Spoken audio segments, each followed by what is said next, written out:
Here's a story. You finally find the man of your dreams and you're ready to start a family.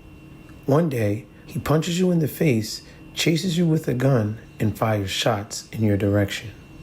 He told you he didn't mean it and asks for your forgiveness. You take him back, but the abuse continues. 2 kids later, you eventually break up with him and seek shelter in a safe house. Though you've moved on, somehow he finds his way back into your life. Y'all hook up one morning, and by that evening, he's beating you in the face and shooting you. Someone calls police, he's arrested and sentenced to 5 years behind bars. Trappin Anonymous. Like, he convinced me, like, I wasn't trying to kill you. Like, I was just trying to scare you. Yeah. So this man has shot at you before. Do you think he's going to kill you? Yes. Yes. I know he will. It's not a fake. It's not a thought. What's good? My name is Chris Dow's Trappin Anonymous. Welcome back. Welcome back. Shout out to everybody helping keeping the movement moving. We really do appreciate you. If you're sitting there watching and you think that your story needs to be heard, please contact me, email me, DM. That's how we get all of our stories. I will reply. Just give me some time. There's a lot of things happening for our community. And, big shout out to just you all, because without y'all, this is impossible. Getting these stories out to the world. Do remember that they reflect real life. They're here to educate, inform, and keep your little homie off the streets. My name is Chris Dow's Trappin Anonymous. Let's get it. What's up, Chris? What's up? How you doing? I'm doing okay. All right, so I'd like to start with your name and why you think your story is important. My name is Lorenz. I think that my story is important because there's not many young voices sharing their stories. And I think that my story will be impactful and it could probably save a life. How old are you? 29. 29. All right, take me to the day your child's father shot you. So the day was a typical day. I was at home with my kids and he offered to take me out because I was grieving the loss of a family member. He lured me by saying that we was going to purchase diapers for our son. We spent a few hours together, and then as the night was winding down, he had brought up the fact that I was dating somebody else and that he wanted it to end. He simply asked me, was I still going to date the person after that night? And I said, yeah. And that's when things took a turn for the worse. So he lured you. He saw that you were grieving. Was this somebody that you were still with? No, I wasn't dating him at the time. Were y'all intimate? Yeah, we were. When? Within the 24 hours before he shot me. Where were you when this happened? At his residence in the parking lot right outside. So would you say y'all was still messing around with each other, or you was just in a tough place, sort of mentally, emotionally? I wasn't in the tough space. I was doing good. I was happy. I was living my life. It's just that when he came around, it kind of like set me back a little bit. And he was threatening me before he shot me. So yeah, it did play a part in it. You know what I'm saying? When you said that y'all were intimate that day, was there a change in him afterwards, or was he acting the same as he's always acted previously? I would say he still was acting the same. Yeah. And his regular was like, like he owned me. So that wasn't different after the sex. He was like that before the sex. So what happens that day? Y'all hang out, and then? So yeah, we hang out and we vibing, we laughing, we joking, listening to music, everything. And then, like I said, he just was like, this got to come to an end. And then he punched me in my face, split my eye wide open, choked me to the point where I almost lost my breath. But by the grace of God, I was able to like catch hold to the car handle, got out. My face was drenched in blood. I couldn't really see. I just ran for help. I ran to the front of the building and I saw security guards outside. And basically was looking for help. And the girl, she was about my age. She looked at me and she was just so distraught. She was just like, what happened? Like, who did this to you?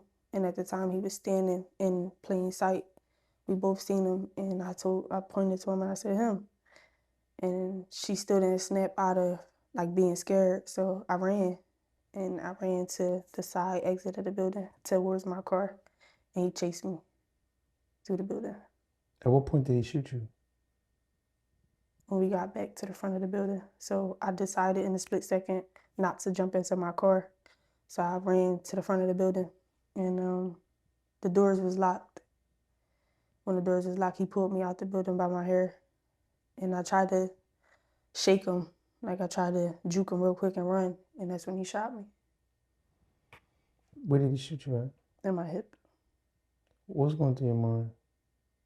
I instantly fell to the ground. It was like everything just moved so fast. My first thought was, damn, he shot me.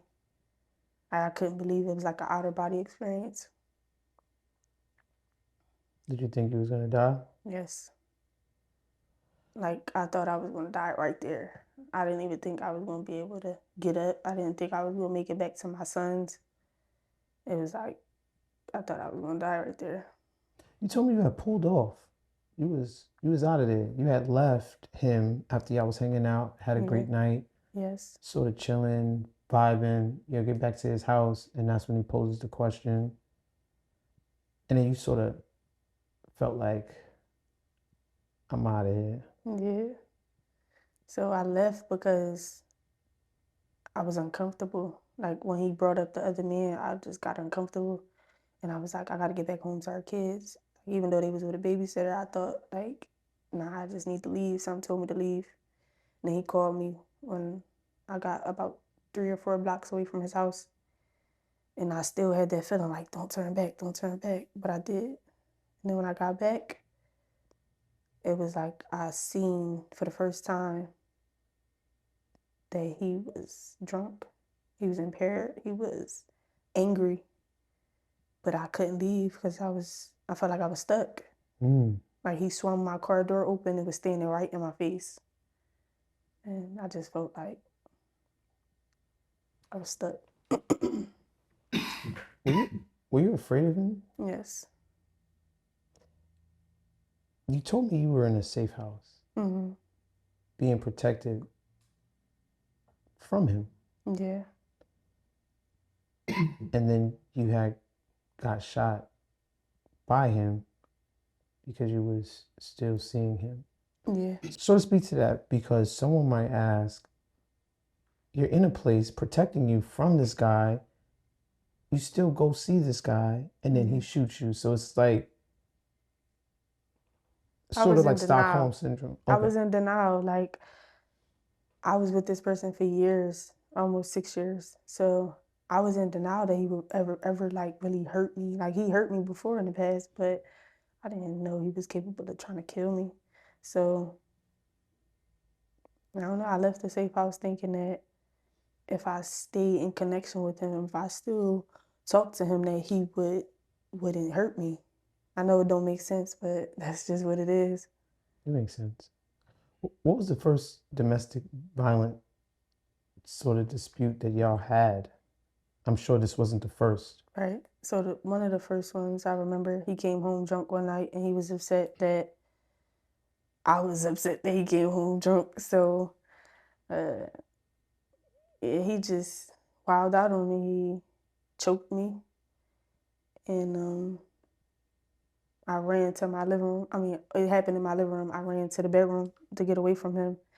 And I was like jumping on the bed, like going side to side. And he ran in the closet to get a gun. And when I seen him going to the closet, I knew that the gun was in there. And I ran outside and he chased me through the parking lot. It was like a zigzag, like I was just zigzagging through the cars. And he was on my ass, like he was chasing me. And he let off a lot of shots, but like none of them hit me. None of them hit anything. I didn't hear where the gunshots went. So after the dispute, like, he convinced me, like, I wasn't trying to kill you. Like, I was just trying to scare you. Yeah. So this man has shot at you before. Was this before the kids or after the kids? Way before the kids. And so the next time he sort of puts a gun up to you again, he actually shoots you. Right.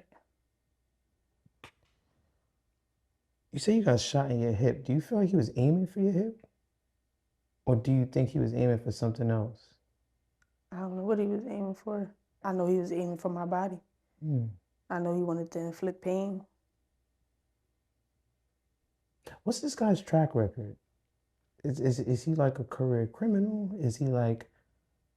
Yes, he is a career criminal. Every charge he's ever had has been assault. Yeah. Every form of assault. Battery. Everything you could think of, he's done. Sexual? Sexual. You knew this prior to being with him? Yeah, I knew that he went to jail for possibly assaulting someone, yes. I knew that while he was with me, he caught assault charges. So, yes, I knew. Did you ever feel like this is like a person that's just way too dangerous for me? No, I was used to dangerous people. My closest family members and friends are very dangerous. How? They might not have went to jail for trying to touch people, but, we live in the hood, like, they do wild stuff. Like what? Reputations of people harming other people, you know what I'm saying? Whether it's by their hands or worse. So, and these are people that I love. These are people that I grew up with. These are people that raised me, So being around dangerous people didn't scare me. And I want to clear up he touched somebody. Like, I didn't know that he was guilty of it. Like, I didn't know he actually did it. My closest friends and family members told me that he did not do it, but that he did go to jail for it. Do you feel like he did it? Yes, I do. Why? Because he did it to me. What did he do? He raped me.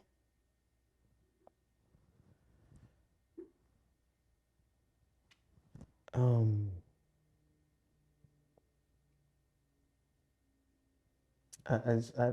sort of lost for words.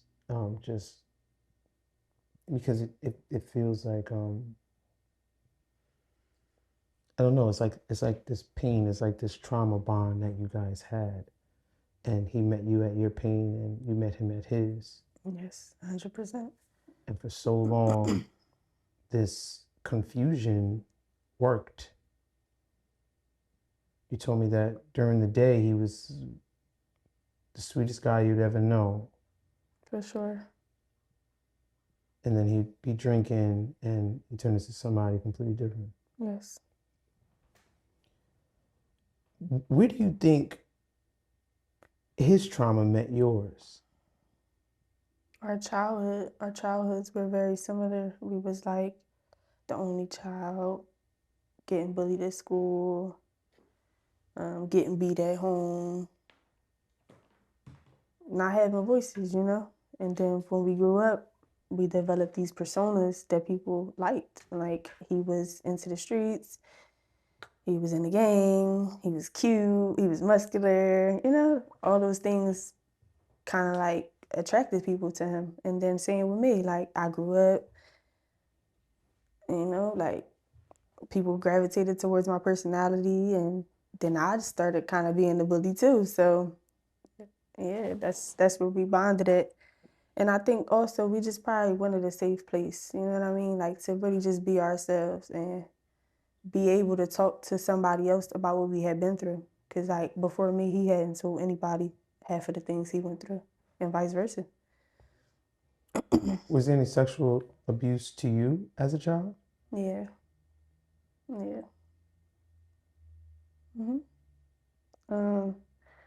like I said, I was the only child and I lived with my grandparents, so I was susceptible to, I think I was susceptible to being abused by older cousins, neighbors.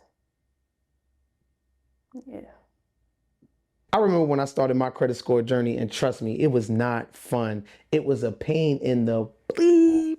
But let me tell you about Kickoff. My homie put me on the Kickoff, and when I tell you, if you are trying to build your credit score, this is the way to do it.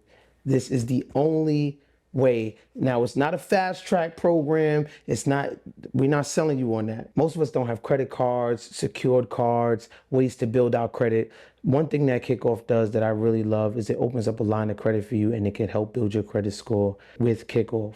Now, with on-time payments, people that have started off with 600 credit scores have literally grown 84 points with consistent payments. I know you're trying to buy that house, you're trying to buy that car, you're trying to finance something. Kickoff. Sign up today and you can get your first month for $1. Use my promo code getkickoff.com/trappin. That's getkickoff, KIK, not the C, off.com, and you can get that first month for $1 /trappin. Y'all know what it is. Must sign up via getkickoff.com/trappin to activate offer. Offer applies to new Kickoff customers, first month only, subject to approval, offer subject to change. Average first year credit score impact of 84 points between January 2023 and January 2024 for Kickoff credit account users who had started with below 600, who paid on time, and who had no delinquencies or collections added to their credit profile during that period. Late payments may negatively impact your credit score. Individual results may vary. I mean, how do you feel like that sort of impacted you growing up? I think it altered my identity. I think that it made me somebody that I wasn't supposed to be. I was so pure. I was so full of life. I was charismatic. I was just an open vessel. And then after that, I was so confused. I felt so guilty. I felt so shameful and just like unpure. What did those people do to you? Um, they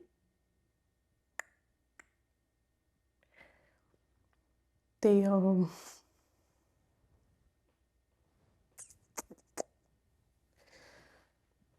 made me perform sexual acts that I just wasn't comfortable with and I didn't know nothing about.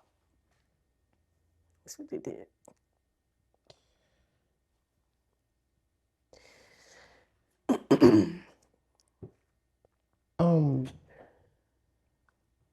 I think, all of these things have a connection.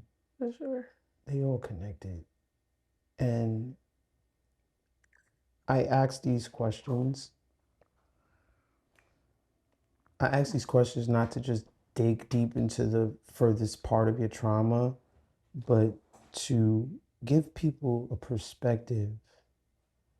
How could she do that? How could she be so this? How could she be so that? I just don't get it. You didn't think that the first time he did this to you, you should have left? You don't think that, you have all of these lines of why someone should or shouldn't do X, Y, Z, but you have no idea where they come from. You have no idea, sort of like the environment that raised them. Yes. So I think that it's important that we talk about it. You know what I mean? And you realize how many people have the same stories. Yeah, same life experiences. I did the work enough to know that it all is connected. You know what I'm saying? Like when you have trauma at an early age, it feels like you become a magnet for it. Yeah. What I think happens is the predators, they know what to look for. And when they find those different things, they zero in on them. And I think that's like sort of like the magnet. Yes. He gets picked up by police. Mm-hmm. What happens next? He gets picked up by police in my vehicle because he left me on the scene. From what I was told, he tried to run and they chased him down and apprehended him and took him into custody, and he's been there since. And how long ago was this? September of last year. I think it's 9 months now. 10 months. 9, 10 months. Yeah. How's court been? I've never been to court. Why? Because all my legal mail was forwarded to his address. Because what? Because all of my legal mail was forwarded to his address. So explain that to me. How does that happen and what does that mean for the case? What it means is I was left out of the loop. My mail was forwarded to his address because I'm guessing it was because that's where the crime took place. But I don't really know, so I can't say that's why. The authorities know where I live. They came to my house after I got shot that same night. My address is on my driver's license. It's the only address that I've had for at least 17 years. So they know where I live and I speak to them. Did you ever take the initiative to be like, okay, I'm not hearing nothing from the police, I'm not hearing nothing from the courts, let me just go up and try to... Yes. Nobody ever told me when the court dates were.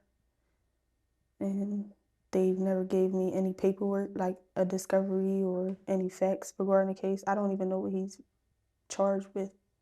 They gave me a number of how many charges. It's like 12 or 13. But I couldn't tell you all of the charges. And you didn't ask? I did ask. And they said? That they couldn't disclose it to me. They said that they couldn't give me anything because it was an open investigation and because of the nature of the crime. You are the person that it happened to, right? Like, I could understand if like you were like this sort of salacious reporter that just kind of wants to just, you're the person it happened to. Yeah.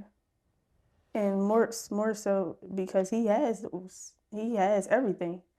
He has my video from when I was in the hospital and I talked to the police. He has every photo, the discovery. He has everything. Mm-hmm. So odd. But the justice system is not perfect. It's very flawed, especially when you're a minority. I believe that wholeheartedly.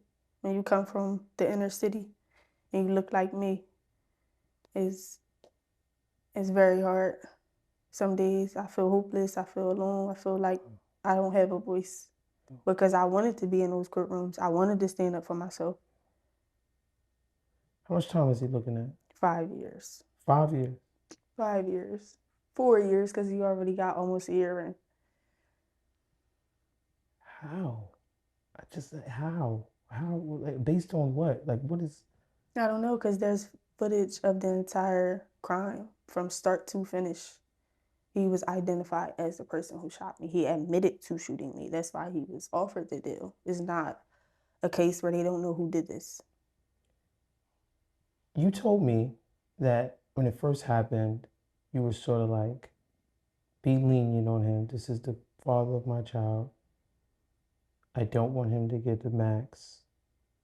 All of those things. Can you sort of speak to that? They told me from the beginning that he was looking up to like 70 years. And at the time, I had a 1-year-old and a 3-year-old. I felt like they didn't deserve not to know who their father was.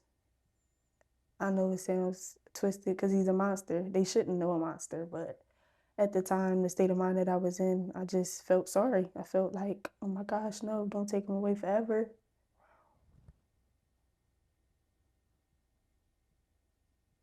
Still was protecting him. Still. The courts considered that statement. The assistant prosecutor did because I never told the judge. I never went to court. I only told him. Do you still feel that way? Absolutely not. After I saw the footage of what he did and how he acted and how he premeditated the whole thing and all the things that came after, absolutely not. I think that he deserves every waking day of his life in prison. Not only just because of what he did to me, what he did to everybody he's ever hurt. And then if he comes home, he is going to hurt more people.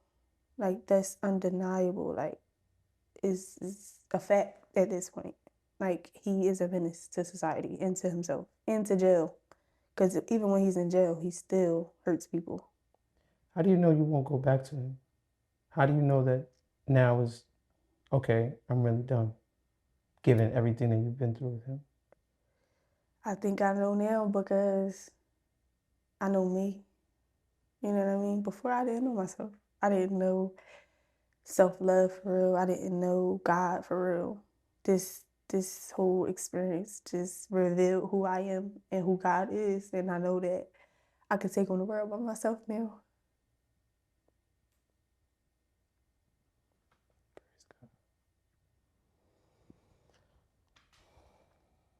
Do you forgive him?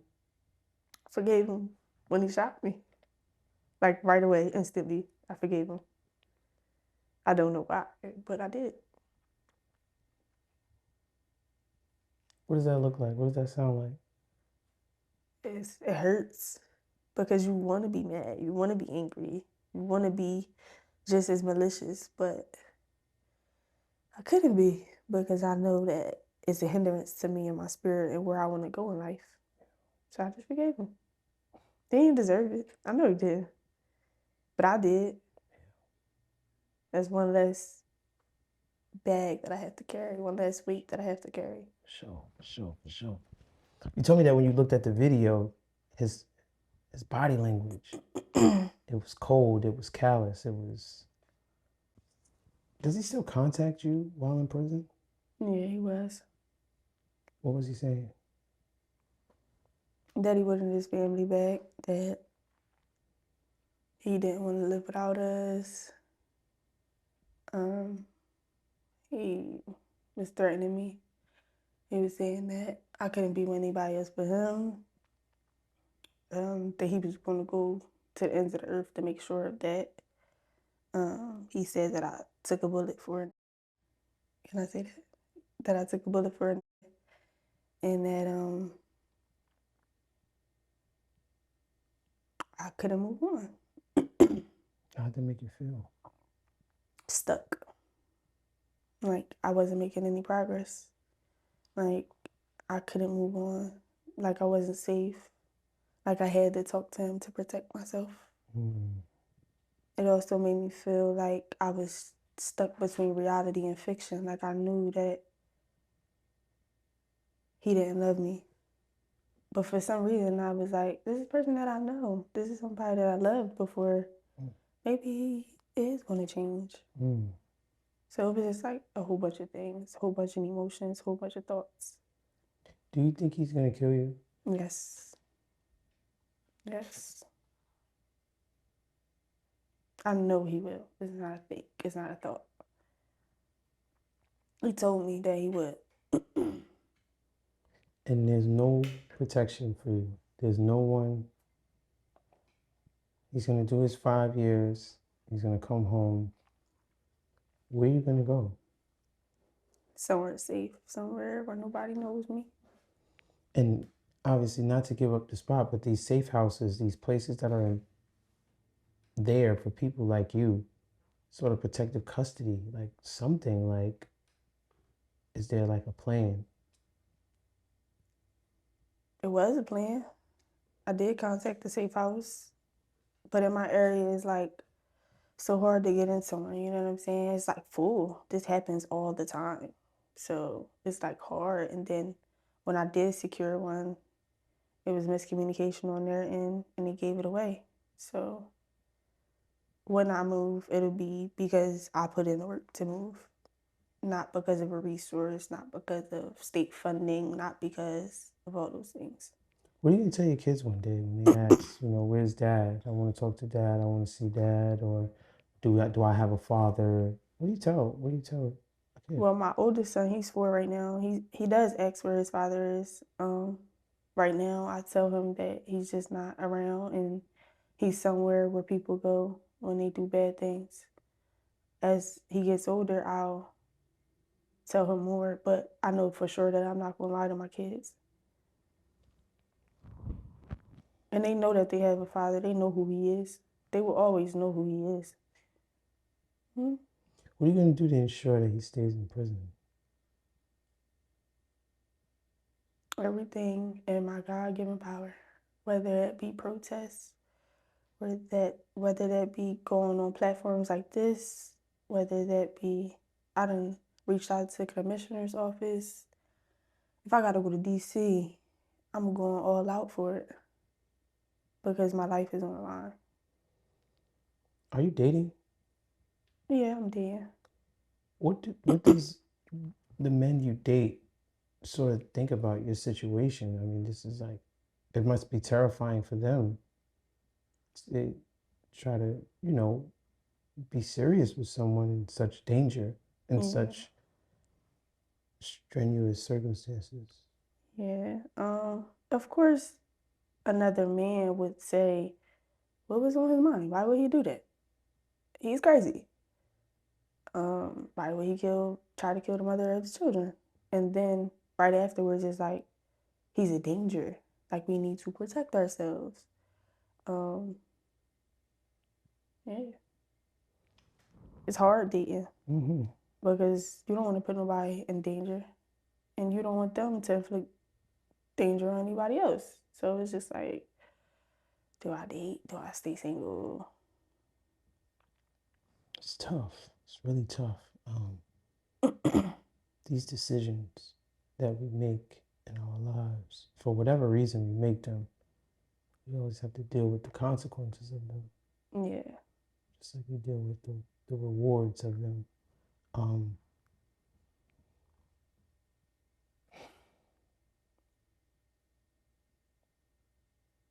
Something you tell your younger self.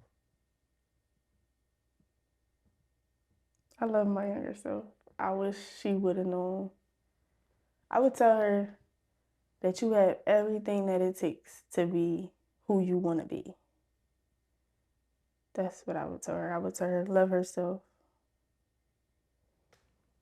Did you ever feel like violence was love? I didn't. I don't think I did. I heard that growing up, like, oh, if he loves you, he'll beat you. If he loves you, he'll be jealous over you. I never subscribed to that. Like, I knew that that was wrong. But did it stop me from loving him? Did it stop me from being with him? No. Any regrets? No. I don't think so. Because I feel like even with the bad, everything works for my good. I wouldn't be who I am right now sitting in this chair if all those things didn't happen. I wouldn't know the people that I know if all those things didn't happen. They made me the woman that I am today. This is Trappin Anonymous. My name is Chris Davis. Let's get it.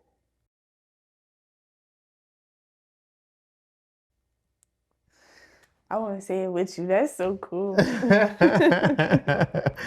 to say it with me? Good job. Great job. You did a good job. You think so? Yeah. I was questioning, like, how does he have the time to like come up with the questions, or is he really listening? Is he really gonna ask the right questions? Is he gonna make me look bad? And I think that you remain the man of your word. Yeah. For sure. Yeah, I wrote those questions on the way here.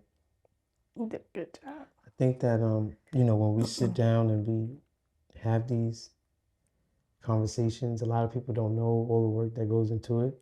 So when we had the opportunity to like really chop it up, I think that is it goes into the subconscious, right? So like a lot of this is just our conversation over the phone.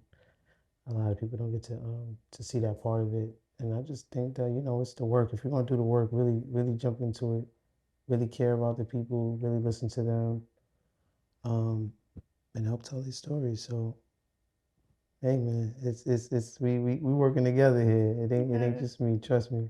But you definitely do a good job conducting the ship. You know what I'm saying? We can't get nowhere if you don't conduct it, right? Yeah. No. I have to. Yeah. I want to start doing extra content for people too. So I'll probably clip this up and use this for some. I want to do like a subscriber community so that they can just see a little bit more of it, because I feel like like you said, are you gonna smile? Like, Right. you know what I'm saying? Like Right. they don't get to see the other side of me. I think the first time I saw your personality is that video when you said you wasn't leaving.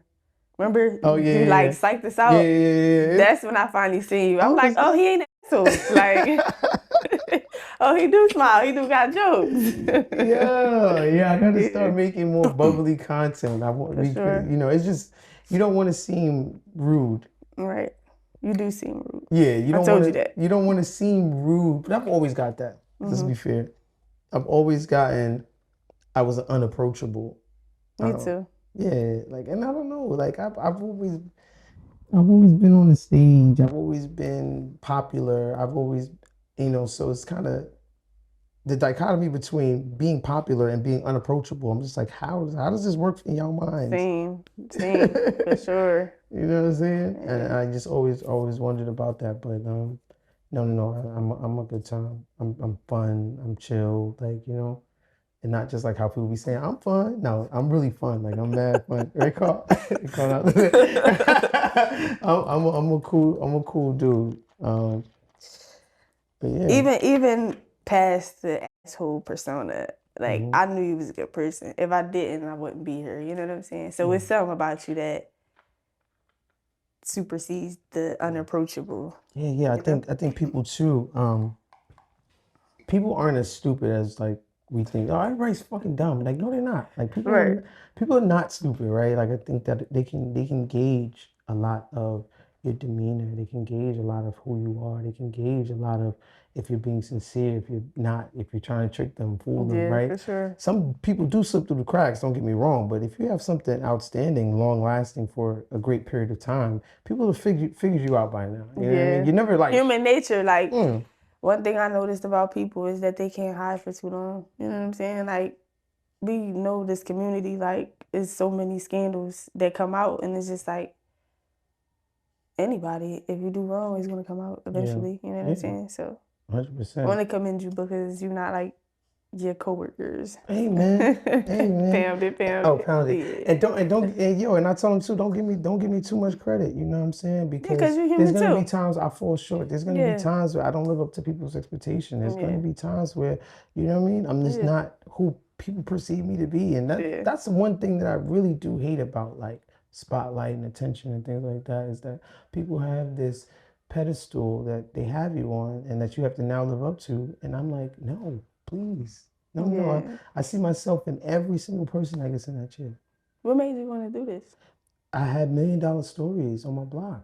$1 million stories. I did hear you say that, but I never saw it. So like, was you recording it? Was it a show? No, but when I say $1 million stories, I know because what you I mean. watch American Greed, I watch the true crime shows, I grew up, my mother's coming in the living room like, boy, turn this off. Why are you watching this stuff? You know what I mean? And I was always intrigued and interested in it. So when I be talking to my friends, I'm like, yo, this is a movie. Like, let's say we were just friends and we were just sitting down kicking it, and then you were telling me what happened to you. I'd be like, yo, this is a movie. And I would ask so many questions because I'm nosy. Right, I'm like that. And I'm just like, yo, tell me more, tell me more. And then we get to this point of like, everyone needs to know this, right? Like you're not the only person that's going through this. Right. Like, I feel like everyone needs to know this. Yeah. And so, I was like, yo, I mean, I could just do it myself. And a lot of people say that and they just don't do it. I was like one of the people that said it, and I was like, I can do it myself. And I actually said, I'm gonna just buy the computer, laptop, and get the mics. And yeah, I was one of the people that was like, I want to do this. I got my name trademarked and everything. For real? Yeah. Lorenz. It's such an interesting name. Not my name, but my show name. Like I went and got it trademarked and everything. What's the name of it? It's called The Outcast Podcast. And what's it about? Outcasts telling their stories.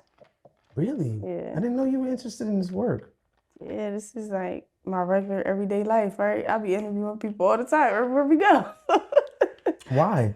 I don't know, like I got a passion for knowledge. I got a passion for people. I know you like to talk. For damn sure. I'm taking the scenic route every time, girl. Yo, thank you, girl. I really do appreciate it. I really do.